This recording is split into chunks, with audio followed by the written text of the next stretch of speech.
G'day guys, welcome to the channel. This is the first episode of the Coiled Colorado build, solid axles front and rear. In this episode, I'm going to be tearing apart the donor chassis for the parts we need, and we're going to be ripping the front end apart on the project car, which is a 2009 RC Holden Colorado. I'll get into the technical specs later in the video, so I'm going to get straight into a time lapse of the donor chassis getting stripped down for parts.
This is a Colorado, Holden Colorado. The main reason I bought this car was for this engine. This is the 4JJ1 3-litre common rail turbo diesel Isuzu engine. So the RC Colorado and the Isuzu D-Max were essentially the same vehicle between 2008 and 2012. I bought this at auction, cheap, as it was a repairable write-off. So this was a tubbed vehicle that on this side had taken a hit, and that's what made it a repairable write-off. And it also had a small dent in the C-pillar, which has been repaired, pulled out and bogged over and repainted. So you really couldn't tell it's been an accident. Now it's all been cleared, so it's all good to re-register and use again.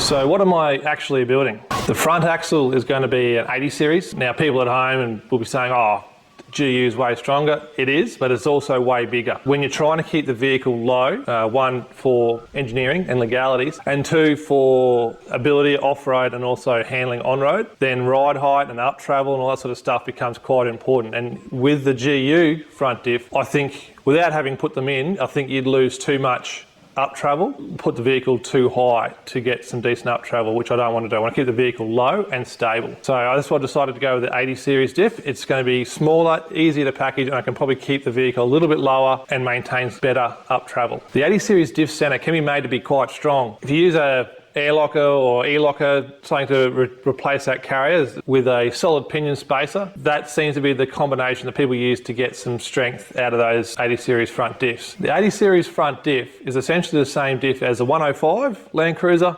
the 79 and 76 series Land Cruiser. So they are strong enough. They are still getting used today. Parts are available. You do see people running a 35-inch tyre on much heavier vehicles than this is going to be without too much hassle. I plan to run coilovers in the front, 10 or 12 inches still to be determined, depending on how much room I find in there once the axle's in place and how I can mount the shock in there. So the rear is going to be an 80 series rear diff with triangulated 4-link suspension. We'll have to move the factory fuel tank. It's going to be in the way of your links. Still deciding whether I'm going to run airbag assist with coils or pure airbag in the rear.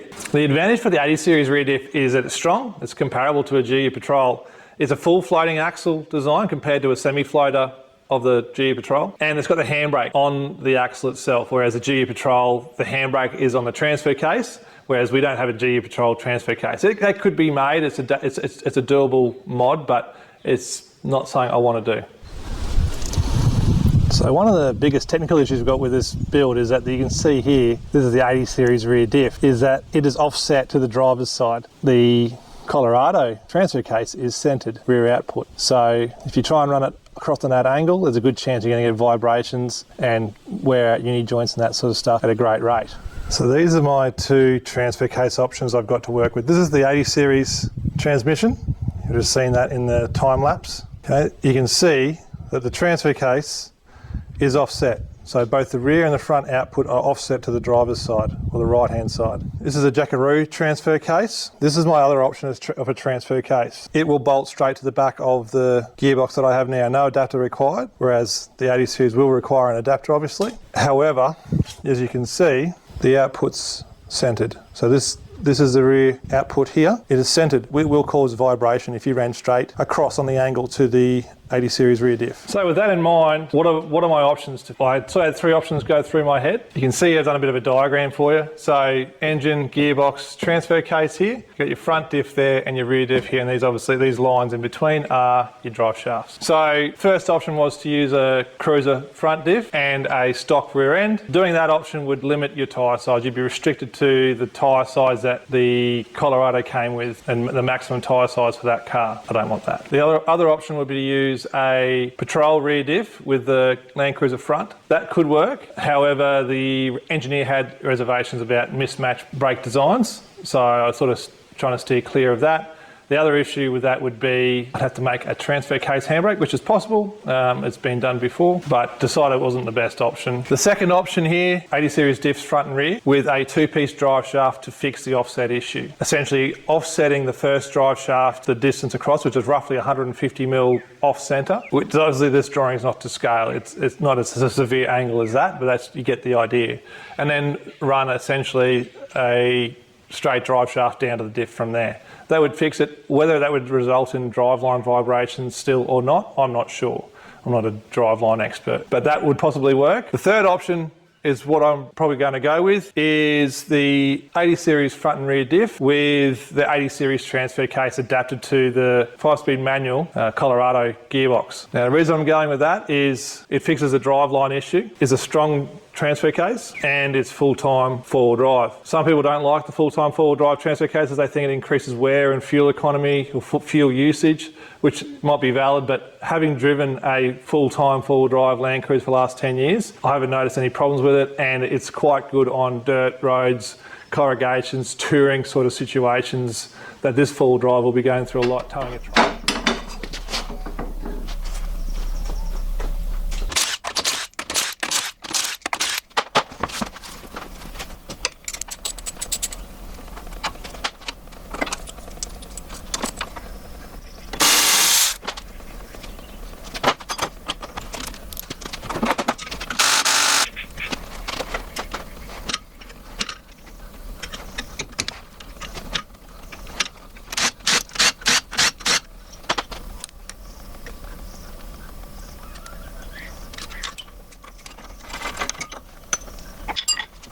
Got this little part here, that's your ABS sensor, and we're going to try and make that work with the 80 series axle. So on the back here, you've got your towing ring, and best I can tell, all you need to have is the same tooth count to match with that sensor, and hopefully that should all still work. It shouldn't throw any fault codes, and it should all work for engineering and to keep it all road legal, which this car is going to be. You need to make sure that the ABS is working. The engineer won't sign off it if your ABS isn't working. ABS is important. Easy with that shroud out of the way, you idiot.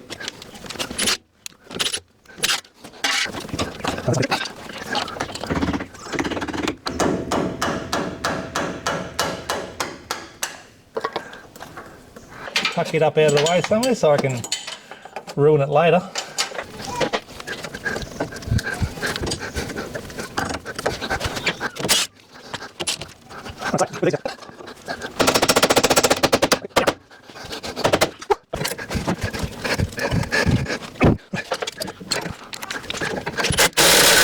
No, that's stripped out.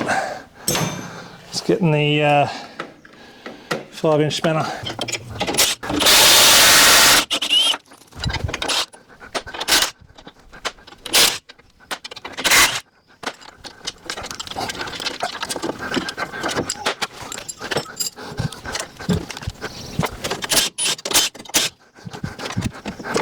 This should just sort of light out. Nope. It seems like there's some that the CVs are getting retained in the diff somehow, which I haven't seen before, but I haven't done a lot with IFS stuff, so possible. But yeah, there'll be people screaming at home going, you're doing it wrong, but obviously. So I'm going to take the bash plates off, see if I can take this one side diff mount off and see if that's holding anything back. If not, I'll drop the control arms and I'll drop the diff and CVs out altogether. Do it the easy way.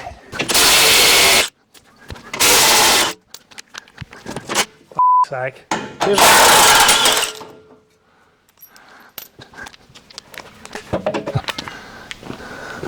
4 bolts, 3 different sizes. The joys of second-hand shit boxes.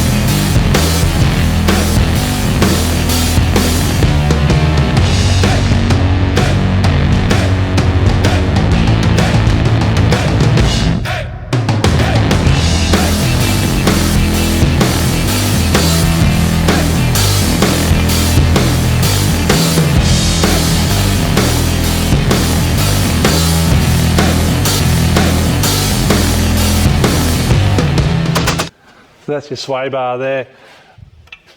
I will need sway bars to pass engineering. I won't be using those sway bars. I'll probably use a DFI style sway bar. If you guys don't know, it's a torsion bar sway bar. Links long with links attached to the splines on each end because it's going to be pretty tall. So I'm going to keep it as low as I can, but it will be a taller car. So you will need sway bars front and rear to try and keep it behaving well on the road. Used to be all the rage, take your sway bars out and get more flex off road, but they handle like a dog on the road.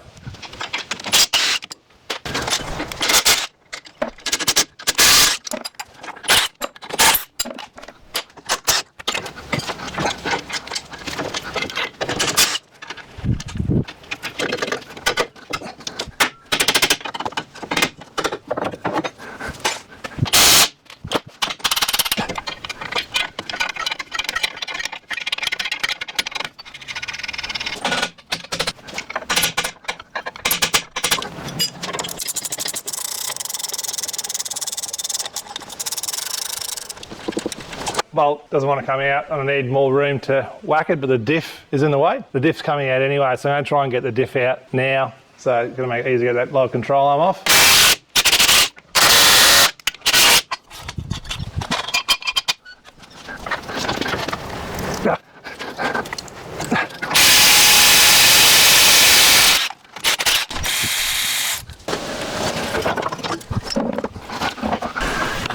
Let that drain out for a sec because there's no drain on that diff, so I can find. Whoever designed this front end needs a bullet because it is horrible compared to working on Toyotas. I am a Toyota fan by nature, but this is stupid. One of the worst designs I've ever worked on.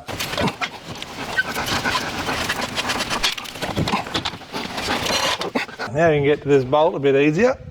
Hopefully it's going to come out. I'm going to go with the big hammer. So we're pretty much at the point where we're going to start cutting brackets off. So that's going to be bump stop, your upper control arm bracket, your shock mount on both sides, obviously. Based on the research I've done on this job, because it has been done before, obviously. This sump, this lower part of the sump will need to be modified, or I might just get a flange laser cut and refabricate one, because I wouldn't mind making a sump that will have the same capacity of oil as the original. That's it for this episode, guys. Next time we'll be cutting into the Colorado and there's no turning back. So tune in for that. Thanks for watching.